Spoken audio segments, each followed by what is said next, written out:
Try not to. Good morning, folks. Thanks for joining us virtually. Thank you all for joining us here in person today. We're sorry for the early start, but it's due to the schedule today, so we appreciate your time and your patience. So we're here today. Special session has been called 6 weeks after we've left the regular session. Ordinarily, if we come back for a special session so soon after the regular session, it is due to urgent pressing matters that are before the state. We know that there are urgent, real pressing issues before the state of West Virginia today. For example, the cost of insulin, the cost of operating our volunteer fire departments who are at their wits' end, the cost of gasoline, the foster care situation throughout the state, the cost and availability of broadband. However, none of these issues are on the special session call. So we want to talk about several of those issues today and prioritize them since they are such urgent, pressing matters for the state of West Virginia. We have asked in a letter that was sent on Friday for these issues to be added to the call, and we are gathering here this morning before the special session begins to offer another opportunity for the folks who make those decisions to do the right thing and place these urgent, real matters before the state of West Virginia on this special session call so soon after the regular session, since we are gathered here and since there is broad, widespread agreement about their importance. So we'll go through each one, then do questions afterwards, and I'd like to invite up first Senator Ron Stollings, who's going to specifically talk about the insulin cap bill, which passed the House and the Senate during the regular session. Thank you, Stephen. And again, it's a pleasure to be here. And, you know, I go back a long ways now. And when we were in control, we brought in people from both sides of the aisle to help decide what would be priorities. And again, some of those 16 bills, there's a couple of them that I think we certainly would agree that it's a time-sensitive, time urgency situation. But you know, what we're going to talk about with this insulin copay bill, foster care, volunteer fire departments, and things like that, these are very time sensitive and time urgencies. And in fact, there's crises going on right now. And that's why we had really hoped that we could get these things moving during this early in the post-legislative time slot. So the insulin copay is a bill that relates to insurance coverage for diabetes-related devices and testing equipment, and all out-of-pocket monies for the diabetic. And West Virginia has so many diabetics, and as a physician, I know that some of my patients are rationing their insulin, which can cost a lot of money, and the other injectables such as Ozempic and Trulicity and things like that, they cost a lot of money out of pocket. And so we had hoped that this insulin copay or out of pocket, insulin cap bill out of pocket would make it on the initial agenda. Not sure why it didn't. I think everybody seems to think that that's a good thing. As we mentioned, it was passed almost unanimously. I think there were 2 no votes. But while we're passing these other 16 bills that maybe all but 2 or 3 wouldn't matter perhaps if we waited another session even. But these actually have impacts on the patients, the average West Virginian, the diabetic West Virginia patient. And it would basically limit all out-of-pocket costs for about $100 a month. If you had an insulin pump, it would be capped at a little bit higher at $250. So it applies to the PEIA people. The PEIA folks were on board with it. They know that spending, I think, $177,000 up front, but realizing that the patients would be taking the real full dose of insulin and taking care of their diabetic disease would certainly pay off in the end. So let's get the insulin copay bill going, folks. Thank you. Thank you, Doc. And now Senator Mike Romano is going to talk with us about volunteer fire departments and a bill that passed during session. Thank you, Stephen. You know, we spend a lot of time down here not doing a lot of good for anybody, and too often in America now, We're more worried about what sounds good and what we think is something we need rather than what we actually do need. And one of the bills that gets lost in the shuffle is for our volunteer fire departments. You know, in West Virginia, 80% of the firefighting capability is through volunteer fire departments. And those are folks, those are your neighbors, those are your sons, your daughters, the folks who live across town. And when they hear that alarm ring, they run out of their houses and they get on a truck and they come down and they fight that fire or save your loved one because they're having a coronary or something serious, have a serious injury in an automobile accident. We have to have a viable volunteer firefighting force because that's what we have to have as citizens. The reality is that they've been struggling for years. There was a study done back in 2016 by the state fire marshal which decried a crisis that was coming down the road for volunteer fire departments. And you know what, folks, it's here. For the last 6 years, we've introduced a bill that would increase the surcharge on homeowners insurance 0.55%, which is about $5 per $100,000 value of your home, so that we could double the money to our volunteer firefighting forces.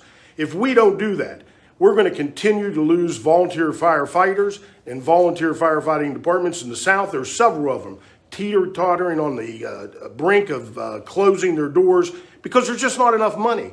The increased cost of training, the increased cost of equipment, and more than anything, it's discouraging people from volunteering for those volunteer forces. So what's our option?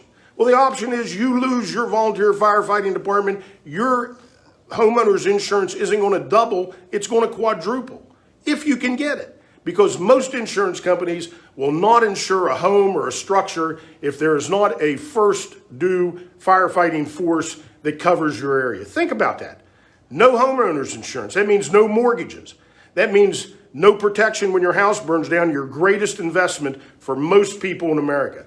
Now, we can continue to sit here and do work on, 14 bills that mean nothing to any of us. And we can listen to the rhetoric about, worrying about what the next bad thing is coming down. It's going to, destroy families and destroy America. The reality is you take care of Americans by taking care of the people who take care of them. And those in this instance is our volunteer firefighters. We need to get this bill done. It passed through the Senate unanimously last session, died in the House. It should be at the top of the list here for the governor. And we ask that he put this on the special call today so that we can get this through and save our firefighters. The next time you see them out there with a boot standing in the middle of the road, putting their lives at risk yet again to gain a little money to run their fire department, you think that this bill, if it could get passed, would take care of that. Thank you. Thank you, Senator. Up next, a slightly different issue, one that did not occur during the last regular session because it was just becoming an issue, and that's gas tax. Senator Lindsay. Yes, thank you, Senator Baldwin. Thank you. It's always good to be back here at the Capitol, especially on a beautiful day like today. I think you're hearing a theme, and the theme is the leadership in the Senate. They want to do what they want to do, but not what West Virginia needs. And so if you're talking about volunteer fire departments, that's what West Virginia needs, yet the leadership doesn't want to do that. Whether you're talking about the insulin cap bill, that's what West Virginia needs, but the Republican leadership here in the legislature, not interested in that. We're going to get to foster care. Again, a need here in West Virginia, but the Republican leadership doesn't want to put that on the agenda for the on the call for the session. What I'm going to talk about specifically is the gas tax.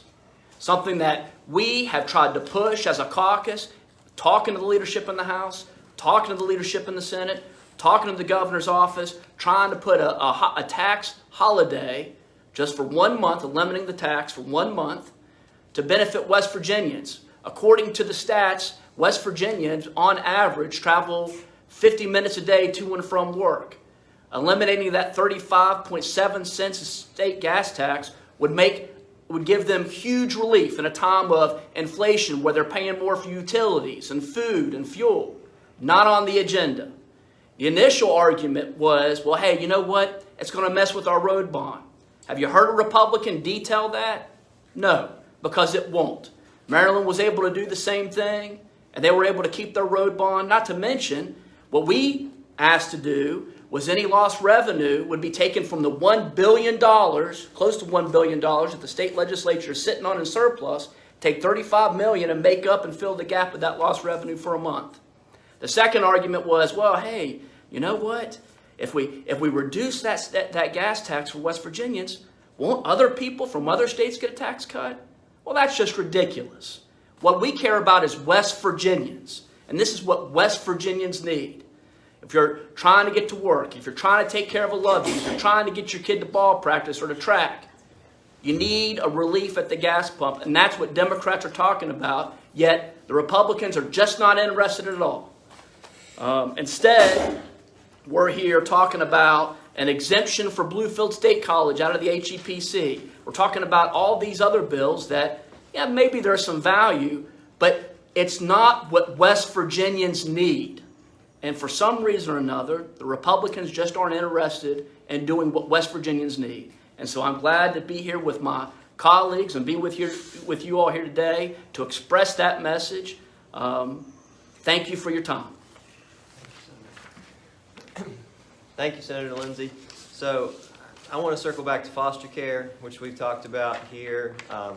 Frankly, I've talked about it till I'm as blue as my jacket today. But I'm going to talk about it again because here we are back for the special session, and we do not have a foster care bill in front of us. You know, I asked leadership about this last week. Why aren't we seeing the foster care bill? Passed the House 99-1, passed the Senate after some consternation and basically some of the major provisions being stripped and some being put back in. Why aren't we seeing that? I was told, oh, it's being taken care of. Show me. I haven't seen anything change. Pay raises are happening. That is a difference. It's a good difference. But that bill was complex, and it did a number of other things relating to the ombudsman, who is the voice of children in the system. It had provisions relating to the child abuse hotline, where we know there are serious issues that need to be resolved that have not been addressed at all administratively by DHHR. It also had a data dashboard. The dashboard would provide us as policymakers and community members who want to be involved in a positive way the information they need in order to make those changes. Right now, we do not have the data. How can we, without the data, make positive, appropriate policy decisions? And it's not because the data doesn't exist. The data exists, they have it, and they report it to the federal government. We're asking if they report it to state lawmakers and to the state of West Virginia, the people of West Virginia. It is completely unacceptable to me that that bill is not on this special session call today. We're talking about our most vulnerable children and a bipartisan effort that existed for months in order to bring us to that bill. Again, though, it's not on the agenda. One other thing I want to mention that's not on the agenda, while we're on foster care, Senator Geffert, did you have something you wanted to address as well? Yes. Okay, please. Am I okay? Yeah, the foster care, the not looking and trying to solve the problem of foster care is a terrible problem in our state. We always say we're supposed to look after the most vulnerable. Who would be more vulnerable than our children who don't have parents? So that we can't take time, and there was supposed to be a committee, there was supposed to be this and that and the other about foster care, and we haven't seen any movement. So how can we say we're doing the right things for West Virginians when we're not doing anything for the children who are the most vulnerable within our state? Thank you. Thank you, Senator Geffert. So the one last issue we wanted to address was the broadband bill. So this, again, slightly unique issue because this is a bill that passed the Senate, passed the House, was vetoed by the governor. The governor's office indicated that there were some issues in terms of federal law with the bill. We have not been told what those specific issues are. What I have heard is that there were objections to the consumer protections within the bill from the internet service providers within the state, and there were also objections from those companies about the open access model, which was contained in that bill. Open access is a new form of broadband service that allows for greater competition, That greater competition brings down price for folks. It also means more widely available broadband. And, you know, we talk about broadband in this building all the time and say we're all behind doing everything we can to expand broadband in West Virginia. Well, here we have an opportunity. And we were told the bill is going to be on the special session agenda. It's not on the special session agenda for us now, and I cannot think again of more pressing matters. You know, the cost of insulin, cost of our volunteer fire departments to operate, the cost of gasoline, the plight of our most vulnerable children, and broadband, which is allowing all of us to live and work and go to school and obtain our health care in today's world. So these are the priorities that we call for being on the special session agenda. They are not at this point. At this point, we'd be happy to take any particular questions from folks. We'll go with those in the room here first and then online.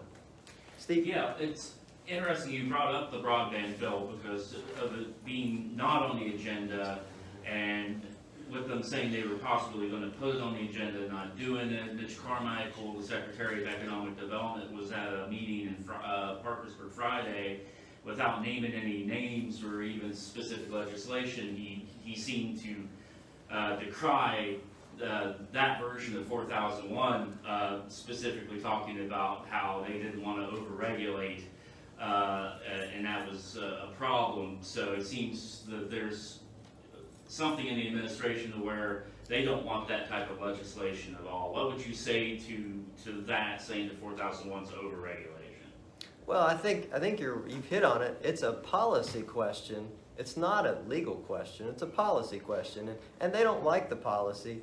You know, they can say it's overregulation. Well, what I would say is the thousands of consumers out there that can't get anyone on the phone when their internet's not available, is it overregulation for them to expect to be able to call someone when they have a problem and have it addressed? Is it overregulation when someone lives in a part of West Virginia that they cannot access broadband? Is it overregulation when someone can't afford the cost of broadband in their area? No, I mean, broadband is a basic piece of infrastructure in the modern world and in the modern economy. And we have a geographical problem in West Virginia in terms of providing that. If folks are calling it overregulation to provide that, I think that's masking the real issue. We need to provide that to folks within the state. It's a policy question. I have not heard any real legal arguments about that. Thank you. Does anybody else want to chime in on broadband? No, I think you covered. Okay. Any other questions here in the room? Or all right, were there any online? Just one online. David Beard said that he had seen a note that the bills on this call were those that could easily have had the rules suspended and passed in a single day. Are the issues that we're talking about today in that category? Good question, David. I'll be happy to let others jump in here, but I'll just say generally, yes, we think they are. I mean, look at the vote on the insulin bill. Look at the vote on the VFDs. Look at the vote on foster care. Look at the vote on broadband. These are all overwhelming issues. The one difference is the gas tax bill, but again, we talked about that. That's a new issue. So that's very general. I'll let others chime in. If someone else wants to chime in, go ahead. Go ahead. No. I was just going to say, you know, in response to David's question on the gas tax bill, you know, we took a position early on that we believe that we can bring relief to West Virginians just by suspending the gas tax. Then someone suggested, well, what about a rebate that follows the DMV driver or the tax filer? That's fine too. I mean, and I think we could do that in a day. And it somewhat addresses this crazy argument that we don't want to benefit out-of-state drivers. We want to benefit West Virginians. Well, that's one way you can do that. The problem is leadership is not listening. And whether you're going to go with a suspension of the gas tax or a gas rebate, yes, that can be done in a day. And I believe it would be. Thank you. I just wanted to add in that, you know, what's holding us back here are special interest groups. And that's what holds us back every year down here. With the broadband bill, you know, a lot of these companies are afraid of open competition. They don't want to have to provide the best service at the cheapest rate. They want to have a monopoly. So they don't want to see the bill pass as it is, which encourages that. They don't want to have consumer protections. When you turn on your TV or go to access your internet and there's nothing there or it's moving like molasses. Same way with all these bills. All these bills had tremendous bipartisan support Not the Democrats can't pass anything on our own. We're in a super minority. It's the Republicans that have a super majority. We couldn't have passed the bill to begin with without their support. The volunteer fire departments is a great example. The Democrats have had that bill introduced for the last 6 years. It got nowhere.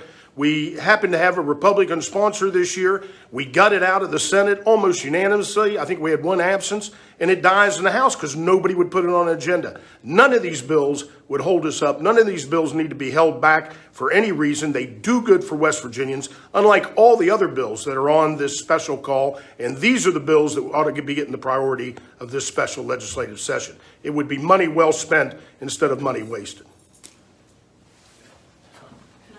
Again, if I could just chime in briefly. Timing, we need the sense of time urgency. And that's why this special session here in the first interims in April, we know and studied this during the session. We know these are important bills.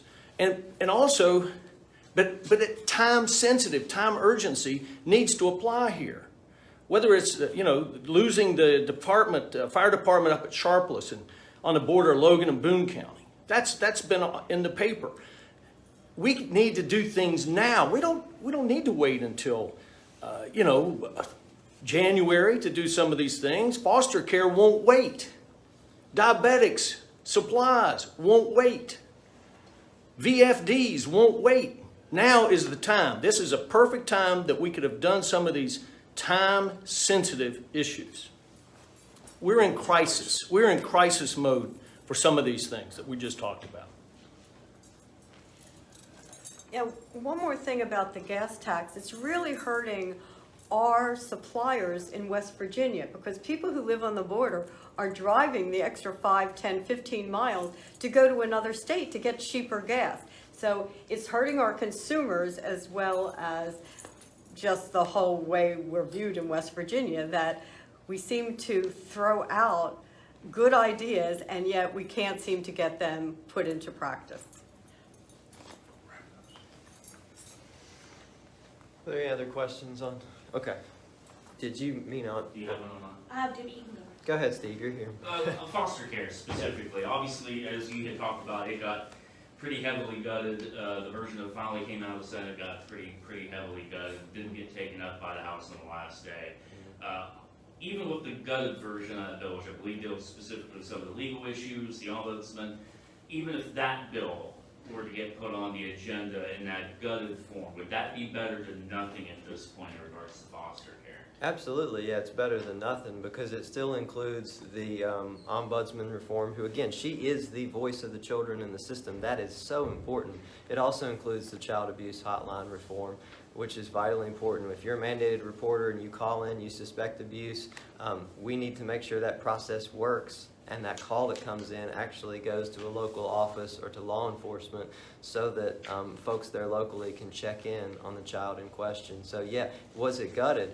Yes, but it still contains 2 of the 4 original main provisions, and absolutely that'd be better than nothing. Where we are right now, nothing. No changes at all, and to me that's completely unacceptable. I wanted to mention one thing in response to really good question you asked. Over-regulation. I mean, they're not regulated at all. They're not regulated at all right now. And so, to make the argument that somehow it's over-regulation to protect consumers and ensure folks are doing what they are required to do and what they say they're going to do, that's not over-regulation. That's just good common sense. So, thank you. If I could just pop in on the foster care thing, I'm sorry. I couldn't help myself, Stephen, because you asked a great question. Yes, something is better than nothing. I've always been, and I think in order to be a good legislator and represent the folks you represent, you have to be willing to take a half a loaf instead of nothing. But I will say this, that we could do more. And West Virginia needs to do more. I mean, that central intake system, the reason why that was so important is so we don't lose our children. The data dashboard, the reason why that was so important is so we can hold DHHR accountable. These are things that we can do, that we should do, and that West Virginia needs. Thank you. I just want to finish up with one more thought for all of you out there. This is for you, the citizens. Don't think that volunteer fire departments don't affect you. Just imagine if your homeowner's insurance rate goes up 4 times. How are you going to pay that? That's what's going to happen if these volunteer fire departments start to close. If we don't take care of foster children, those kids are going to grow up to be part of our welfare system, which comes out of your pocket in the form of taxes. Or they're going to end up in our prisons and jails, which also comes out of your pockets. We owe those children a fighting chance. High-speed internet, my goodness, is there anything we need more to help drive the West Virginia economy? You got 2 pockets of prosperity up in north central West Virginia and the eastern panhandle. The rest of the state's dying. That's why we lost almost 100,000 people in the last decade since this group has been in charge. West Virginia's got to wake up. Quit voting the social issues that you hear about every day on TV. Start voting what's in your best interest. Start voting what's in West Virginia's best interest. These are important bills that ought to be on this special call, and there's no reason not to have them on there. Did you have something? Okay.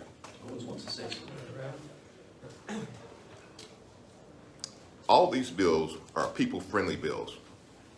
It's time the state becomes people-friendly and enhance the lives, make their lives better. That's what these bills are about, and that's what the Democratic Party is about, is to help people. That's always been our motto, is people, to help them have a better life. Thank you, Senator. Was there one more question There's a online? question from WCHS. It's a question for you. When and at what time would we know if any of these topics could be added to the call for the special session?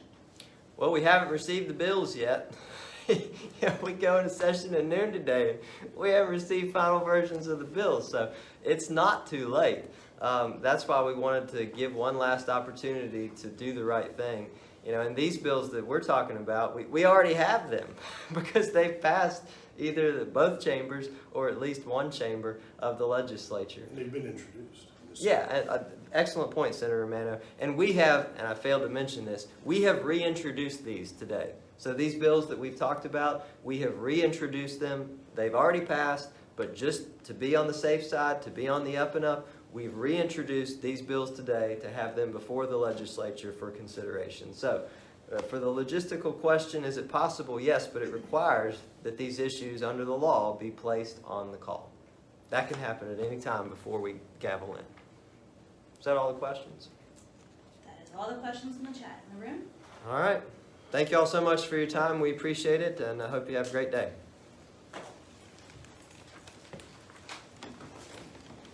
Thank you guys for coming. Yeah,